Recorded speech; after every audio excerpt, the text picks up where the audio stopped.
Good morning, students. In our this second lecture of photoelectric numericals, we will solve the problem which have left earlier, which is the problem number 14. So let's start with the problem number 14, and we will solve some more problem, and finally we will finish this chapter numerically. And by the way, so here the students, we have discussed that here you have given the source of 5 what. आपको यहाँ पर student given है 5 what का क्या है source है, is emitting the light of wave length. ठीक है, ये आपका क्या कर रहा है, वेव लेंथ एमिट कर रहा है. ठीक है, 5000 angstrom. How many photons are incident on a surface. तो मैंने आपको बताया था कि 5 वॉट जो एनर्जी ये रेडिएट कर रहा है, तो it is radiating in all the direction. I mean what it means that I am assuming ideally here that because in question numerical problem it is not given that the source is radiating in which particular direction, so generally we will assume that it is radiating the light energy in all the direction. It means it is a omnidirectional radiator. It is a omnidirectional radiator. It means all the direction it is radiating the energy in the form of light. So here students, it is required to find the number of photons from a distance 5 metre. तो 5 metre distance पर आप अगर observe करते हैं, ठीक है, तो 5 metre distance पे आप क्या फाइंड करिए पहले कि कितनी एनर्जी क्या हो रही है, रिसीव हो रही है. तो आप समझिए जैसे कोई आपका यहाँ पर बल्ब है, बल्ब आपका क्या कर रहा है, एनर्जी रेडिएट कर रहा है लाइट, तो वो एनर्जी हर चारों डायरेक्शन में क्या हो रही है, इक्वली क्या हो रही है, रेडिएट हो रही है, जा रही है. ठीक है, तो 5 मीटर के डिस्टेंस पर यहाँ पर भी 5 मीटर के डिस्टेंस पे, यहाँ पर भी 5 मीटर, यहाँ इधर इधर 5, चारों तरफ 5 मीटर के डिस्टेंस पर आपका एनर्जी क्या हो रही है, इक्वली रिसीव हो रही है. अगर आप वहां पर एक सरफेस बना दे तो कैसी सरफेस वहां पर क्रिएट होगी 5 मीटर के डिस्टेंस पर सोर्स से इक्वली, वो आपकी सरफेस कैसी होगी, स्फेरिकली होगी. स्फीयर एक होगा आपका बॉल, या आप समझ लीजिए कि बल्ब आपका एक 5 मीटर बॉल के अंदर क्या है, पैक्ड है सेंटर पर उसके. ठीक है, अब यहां पर आपको क्या करना है, ये निकालना है कि उस बॉल की सरफेस में कितनी एनर्जी पूरी रिसीव हुई. वो एनर्जी आपको क्वेश्चन में गिवन है, क्योंकि आपको दे रखा है यहाँ पर 5 जूल एनर्जी इन 1 सेकेंड. ठीक है, इसका मतलब है 1 सेकंड में 5 जूल एनर्जी को तो रेडिएट कर रहा है, तो पूरी की पूरी 5 जूल एनर्जी सरफेस क्या कर रही है, रिसीव कर रही है. तो 1 मीटर स्क्वायर पे कितनी एनर्जी क्या हो रही है, रिसीव हो रही है इस सरफेस पर. तो इसके लिए आपको इस सरफेस का क्या निकालना पड़ेगा स्टूडेंट्स, एरिया.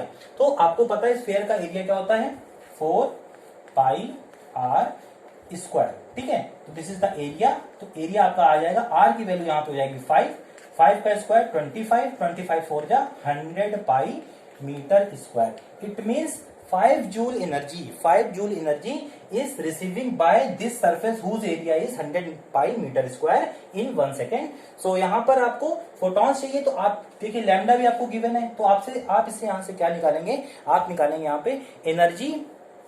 पहले तो 1 मीटर स्क्वायर में कितनी एनर्जी रिसीव हो रही है सरफेस की, तो ये एनर्जी जो रिसीव हो रही है 100 पाई मीटर स्क्वायर पे, वो एनर्जी है आपकी 5 joule in 1 second. 5 joule in 1 second energy received by the 100 pi meter square area, this is 5 joule in 1 second, and you have to require in 1 meter square. So for 1 meter square it would be divided by 100 pi, so it would become 5 by 100 pi joule per meter square per second. Okay, you have got it. So ये energy है आपकी 5 by 100 pi joule पर metre square per second. तो 1 metre square में हमने निकाले, इतनी energy क्या हो रही है आपकी, रिसीव हो रही है. आपको फोटॉन्स निकालने हैं 1 मीटर स्क्वायर पर सेकेंड में, अब वो आपका इजिली आ जाएगा. तो पहले ये निकालिए फोटॉन एनर्जी कितनी कैरी कर रहा है, आप इससे निकालेंगे. Energy of 1 photon equal to 12375 upon 5000. But ये इलेक्ट्रॉन वोल्ट में, ये जूल में आपको यहाँ पे मल्टी करना है 1.6 इंटू 10 की पावर माइनस 19 से. अब ये आपकी एनर्जी जो आ गई, ये आपकी किस में आ गई स्टूडेंट्स, ये आपकी जूल में आ गई. This is the energy of one single photon. This is the energy of one photon, and I suppose that they are n photons receiving at 1 meter square in 1 second. So multiplied by this quantity by the n, and this would be equal to this value. So 12375 into 1.6 into 10 की power minus 19 upon 5000 into small n equal to 5 by 100 pi. ठीक है, तो ये आपका आ गया यहाँ पर ये एनर्जी है एक फोटोन की, आप देख रहे हैं, ये this is the energy of one photon, this is the number of photons, ठीक है। और ये आपका क्या है, this is energy, total energy received in 1 metre square in 1 second. 1 metre square पे 1 सेकंड में कितनी एनर्जी रिसीव हो रही है, कितनी एनर्जी रिसीव हो रही है, और एक फोटॉन्स इतनी एनर्जी ला रहा है, इतने फोटॉन्स कितनी एनर्जी लाएंगे, आपको 1 मीटर स्क्वायर में निकालना है। सिंपली हमने मल्टी किया, इसको आप सॉल्व कर लेंगे और आपका आंसर यहाँ पर फाइनली क्या आ जाएगा, 4 इंटू, इसको जब आप सॉल्व करेंगे, आपका खुद का होमवर्क है, तो n इक्वल टू आपका आ जाएगा यहाँ पर 4 इंटू 10 की पावर 16 फोटॉन्स। इतने फोटॉन्स आपके क्या होंगे, रिसीव होंगे पर metre square per second. 1 metre square 1 second में इतने फोटॉन्स आपके क्या होंगे, रिसीव होंगे। इसका देखिए स्टूडेंट सेकंड पार्ट भी है, what should be the work function of the surface so that this light can emit the photo electrons. Work function आपसे पूछ रहा है, वो मैं नहीं बताऊंगा, आपको डायरेक्टली पता है। वर्क फंक्शन का फॉर्मूला होता है W equal to 12375 upon lambda, and lambda is given here, lambda is not given here. देखिए यहाँ पर आपसे क्वेश्चन में कह रहा है, क्या कह रहा है, what should be the work function. Work function कितना होना चाहिए, देखिए इतनी वेवलेंथ है जो लाइट इंसिडेंट हो रही है, जो फोटॉन्स आ रहे हैं उनकी वेवलेंथ दे रखी है, ठीक है। तो इस वेवलेंथ को आप लैम्डा एज्यूम करके एक एनर्जी निकालेंगे, जो एनर्जी आपने यहाँ पर सॉल्व करी है, एनर्जी ऑफ 1 फोटॉन, ठीक है। तो एक फोटॉन इतनी एनर्जी लेकर आ रहा है, ठीक है। अगर आपको पता है कि अगर जो आपका मेटल है उसका उसकी जो मिनिमम एनर्जी रिक्वायरमेंट होती है, उसकी वैल्यू अगर फोटॉन की एनर्जी के इक्वल या कम होगी, तब तो वो फोटो इलेक्ट्रिक एमिशन पॉसिबल होगा, अदरवाइज नहीं होगा। तो यहाँ पर यानी कि ये एनर्जी जो आएगी एक फोटॉन की, ये आपकी इक्वल होनी चाहिए और किसके, वर्क फंक्शन के। तो यानी वर्क फंक्शन आपका मिनिमम एनर्जी 1 फोटॉन के इक्वल होनी चाहिए, that is it would be the work function. So you have to solve just putting the value lambda for work function here. Now our next problem is the problem number, this is the problem 14. now we are going to discuss the problem number 15 भी आपकी अच्छी problem है, इसको देख लीजिए।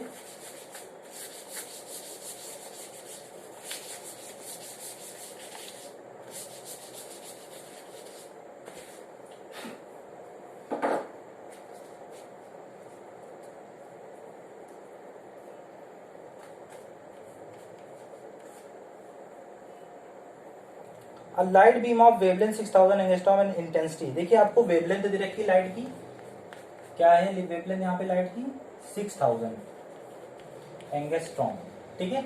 उसके बाद intensity दे रखी है लाइट की, इंटेंसिटी आई, ये क्या है आपका गिवन है, इंटेंसिटी आई आपको गिवन है 3.3 इंटू 10 की पावर -3 जूल पर मीटर स्क्वायर सेकेंड, ठीक है। ये आपको गिवन है intensity. Fast normally on a cathode of area 1 centimetre square, ठीक है। ये एनर्जी जो है आपकी देख रहे हैं, इतने जूल एनर्जी जो कि 1 second and 1 metre square surface पर क्या हो रही है, इंसिडेंट हो रही है। ये पूरी एनर्जी जो है वो इंसिडेंट आपकी एमिट हो रही है उस सोर्स से, ठीक है। 1 मीटर स्क्वायर और 1 सेकेंड में आपकी इतनी एनर्जी वो सोर्स किसी सरफेस पे इंसिडेंट कर सकता है।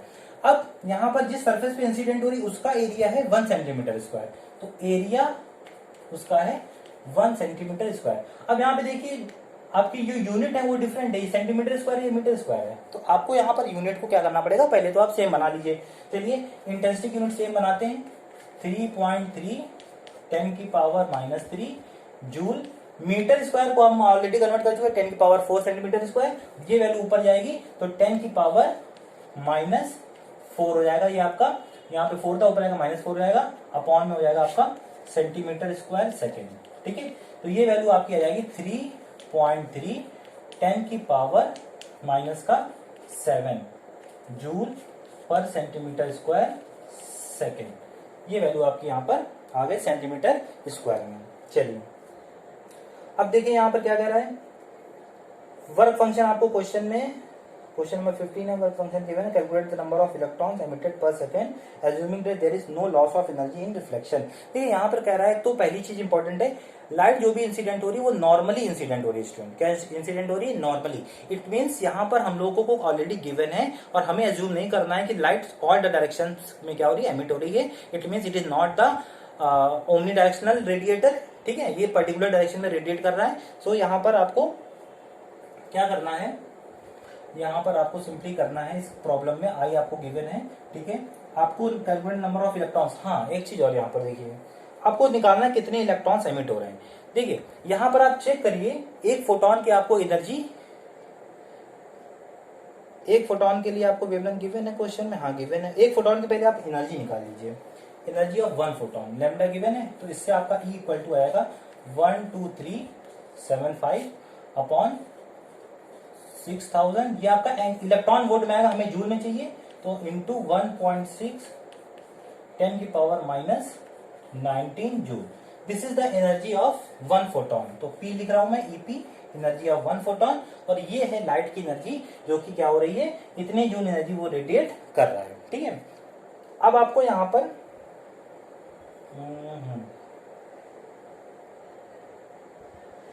ठीक है,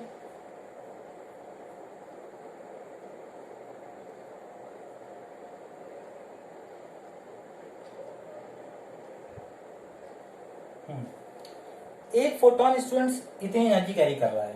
ठीक है, पहले आपको देखिए यहाँ पे वर्क फंक्शन जो दिया है वो सिर्फ ये चेक करने के न्यूमेरिकल में दिया है कि यहाँ पर फोटो इलेक्ट्रिक एमिशन पॉसिबल है या नहीं है। वो कैसे पता चलेगा, जब आप इस वैल्यू को सॉल्व करेंगे। मैंने तो उसको जूल में कन्वर्ट कर दिया है, आपको जूल में नहीं कन्वर्ट करना, आपको डायरेक्टली इलेक्ट्रॉन वोल्ट में ही सॉल्व करना है।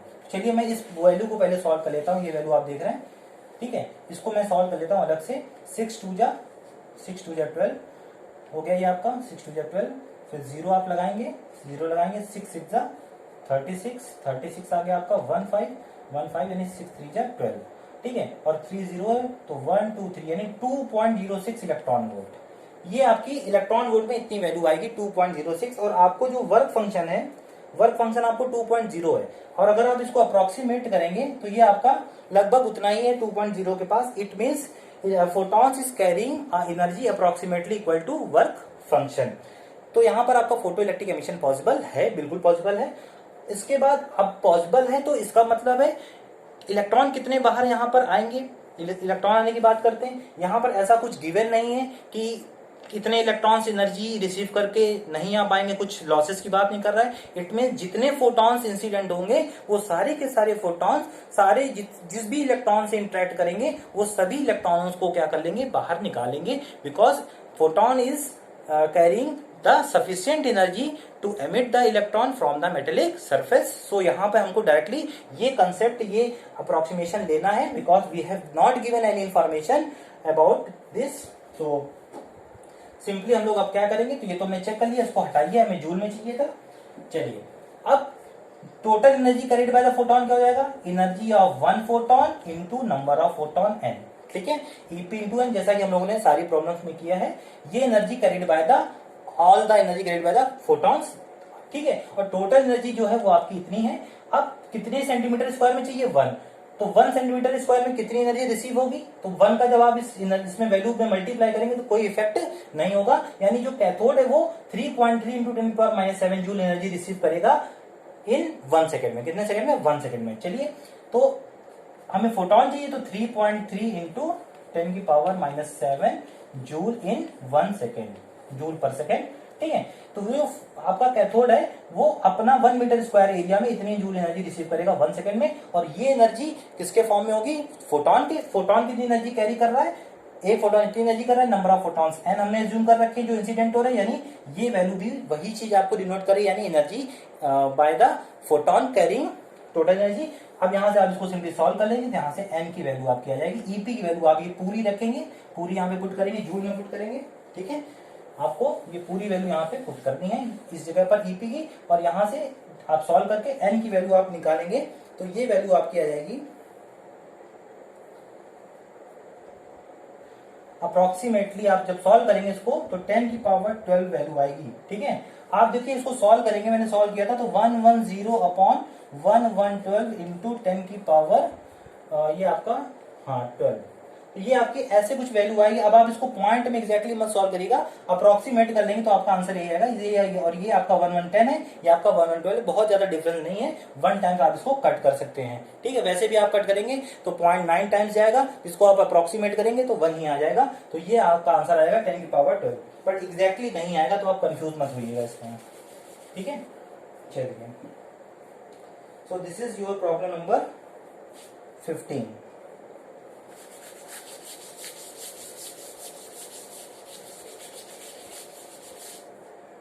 Now we are going to solve the problem number 20. What is the problem? This problem number 20 is in the second PDF. Second PDF में आपको प्रॉब्लम नंबर 20 मिलेगा। चलिए प्रॉब्लम नंबर 20 सॉल्व कर लेते हैं। तो 20 नंबर क्या है आपका, देखिए work function for a metal. Metal का वर्क फंक्शन दिया है W। अब आपकी प्रॉब्लम सारी इजी है, मैं बता दे रहा हूँ, 2 प्रॉब्लम बस। 2.4 electron volt, calculate the maximum wavelength of the photon, यानी के मैक्स आपको फाइंड करना है। यहाँ पर calculate the maximum wavelength of the maximum kinetic energy of the photo electron, के मैक्स निकालना है और मैक्सिमम वेवलेंथ भी निकालना है, जो कि आपको पता क्या होती है, थ्रेशोल्ड वेवलेंथ होती है। फर्स्ट पार्ट में आपको लैम्डा निकालना है, सेकंड पार्ट में आपको काइनेटिक एनर्जी मैक्सिमम निकालनी है इलेक्ट्रॉन की। चलिए ठीक है,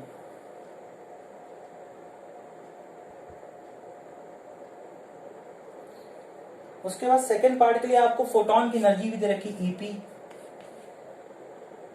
अब फोटोन ऑफ एनर्जी देखिए आप ध्यान से, कितनी वैल्यू दे रखी है, 3 इलेक्ट्रॉन वोल्ट, 3 इलेक्ट्रॉन वोल्ट। चलिए सॉल्व करते हैं इसको, इस प्रॉब्लम को। बहुत ही इजी है, आपको पता है हम लोगों ने आइंस्टीन इक्वेशन निकाली थी, energy carried by a photon E, ये क्या होता है, इक्वल टू वर्क फंक्शन, ठीक है, जितनी एनर्जी बाहर आने के लिए चाहिए, और प्लस जो एनर्जी बच जाती है वो फोटोन की, इलेक्ट्रॉन की मैक्सिमम काइनेटिक एनर्जी में कन्वर्ट होती है। तो यानी W plus K max equal to energy carried by a photon EP, ठीक है। तो यहां पर EP की वैल्यू 3, W आपको 2.4 प्लस के मैक्स, इसको आप इधर भेज दीजिए, सॉल्व करिए, माइनस होगा तो simply 0.6 electron volt equal to K max. इससे इजी प्रॉब्लम आपको नहीं मिलेगी। ये आपका इलेक्ट्रॉन वोल्ट में आएगा, आपको जूल में कन्वर्ट करना है, वैल्यू आपको 1.6 × 10⁻⁹ से सिंपली क्या करना है, मल्टीप्लाई करना है। तो ये आपका आ जाएगा जूल में आ जाएगा, तो आप इसको जूल में भी कन्वर्ट कर सकते हैं। उसके बाद इसमें आपको लैम्डा भी पूछा है। लैम्डा आपको पता है W से रिलेटेड होता है, W का फॉर्मूला आपको पता है 12375 अपॉन लैम्डा नॉट। यहाँ पर लैम्डा नॉट एंगस्ट्रॉम में और ये आपकी इलेक्ट्रॉन वोल्ट में। तो देखिए यहाँ पर ये इलेक्ट्रॉन वोल्ट में ऑलरेडी गिवन है, यानी ये फॉर्मूला एप्लीकेबल है। यहाँ पे आप लैम्डा W की वैल्यू रखेंगे 2.4, सॉल्व करेंगे, लैम्डा नॉट आपका एंगस्ट्रॉम में आ जाएगा। तो ये आपका प्रॉब्लम नंबर क्या था स्टूडेंट, 20। अब आपको लास्ट प्रॉब्लम आपको देखनी है और ये चैप्टर भी आपका फिनिश है। नेक्स्ट हम लोग मैटर वेव स्टार्ट करेंगे। तो ये आपकी लास्ट प्रॉब्लम है, प्रॉब्लम नंबर 22। प्रॉब्लम नंबर 22 देख लीजिए। लाइट ऑफ वेवलेंथ आपको गिवन है 22 में। लाइट ऑफ वेवलेंथ दे रखी है, लैम्डा कितनी है, 5000 angstrom, 5000 angstrom. Illuminates the surface of work function, surface of work function दे रखा है आपको 2.2 electron, surface of work function 2 electron volt आपको गिवन है। How much potential is required to stop the electron, potential पूछा है इलेक्ट्रॉन को, यानी आपको V0 capital V0 stopping potential पूछ रहा है, कैपिटल V0 पूछ रहा है, ठीक है। उसके बाद what should be the wavelength of incident light for which the stopping potential is 0। चलिए इसको देखते हैं क्या है। देखिए यहाँ पर जो सेकंड पार्ट है ये थोड़ा सा इंपॉर्टेंट है, इसलिए मैंने इस प्रॉब्लम को चूज किया है। ये कंसेप्चुअल है, आपको समझना है कि सेकंड पार्ट में निकालना क्या, फाइंड आउट क्या करना है। What should be the wavelength of incident light for which the stopping potential is 0। ठीक है, मैंने आपको कंसेप्ट में बताया था स्टॉपिंग पोटेंशियल का मतलब क्या होता है। जो इलेक्ट्रॉन बाहर आते हैं, ठीक है, जब आप लाइट इंसिडेंट करते हैं तो उस लाइट में फोटोन की जो एनर्जी है वो वर्क फंक्शन से ज्यादा है, यानी मिनिमम एनर्जी जो चाहिए उससे ज्यादा है, तो वो कुछ इलेक्ट्रॉन बाहर भी आएंगे, उसमें काइनेटिक एनर्जी भी होगी और वो इलेक्ट्रॉन आगे भी जाएंगे और सेकंड प्लेट तक पहुंचेंगे, पाथ कंप्लीट होगा, करंट फ्लो होगी, ठीक है।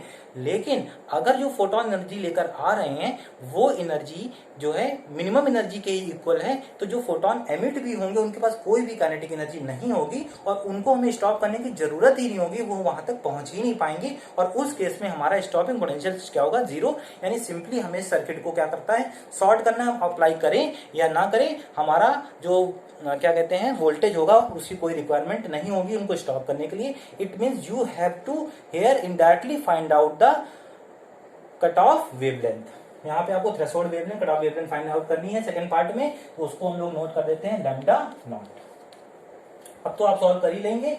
ठीक है, लैम्डा नॉट आपको W से आ जाएगा, W equal to 12375 upon lambda naught. W आपको 2 इलेक्ट्रॉन वोल्ट, तो लैम्डा नॉट 2 डिवाइड में चला जाएगा, 2 से काट दीजिए इसको, 12375 अपॉन 2 से कट करिए, 2 6 जा 12, 2 1 जा 2, 2 8 जा 16, 2 7 जा, ये आपका आ गया इतने angstrom. This is the lambda naught. ठीक है, ये आपका लैम्डा नॉट है। अप्रोक्सीमेट करेंगे तो आपका 8 हो जाएगा, आपको पता है ये आपका ऑड नंबर है, तो 5 हटा के आपका देख लिया आंसर ये आ रहा है। और वी नॉट के लिए आप क्या करेंगे, यहाँ पे वी नॉट आपका इंपॉर्टेंट है। वी नॉट के लिए आपको यहाँ पर आइंस्टीन इक्वेशन की रिक्वायरमेंट पड़ेगी, तो इसके लिए आपको यहाँ पर एनर्जी ऑफ 1 फोटोन निकालनी पड़ेगी, ईपी आपका 12375 अपॉन, अब ये वैल्यू रखेंगे आप 5000, सॉल्व करेंगे, 5 से काटेंगे, 5 2 जा 10, 5 4 जा 20, 5 7 जा 35, 5 5 जा 2.475 electron volt. Einstein equation EP equal to W plus K max equal to K max, यहाँ से डब्ल्यू माइनस हो जाएगा ईपी में, तो 2.475 minus 2 equal to K max होता है आपका ईवी नॉट। ईवी नॉट लग लिया आपने, ये वैल्यू 2 से 2 कर दी, तो 0.475 electron volt equal to eV naught. मैंने आपको बताया इलेक्ट्रॉन वोल्ट को कन्वर्ट करने की जरूरत नहीं है जूल में, आप सिंपल इस ई से इसी को काटिए, वी नॉट डायरेक्टली आपका वोल्ट में आएगा 0.475 वोल्ट। तो this is your problem number 22। So I think you have a good idea about the photoelectric chapter, because I have already discussed in audio lectures, and this is also has covered in the video lectures. So thank you students, and next we will start the matter waves or de Broglie waves. So we will meet in the next lecture.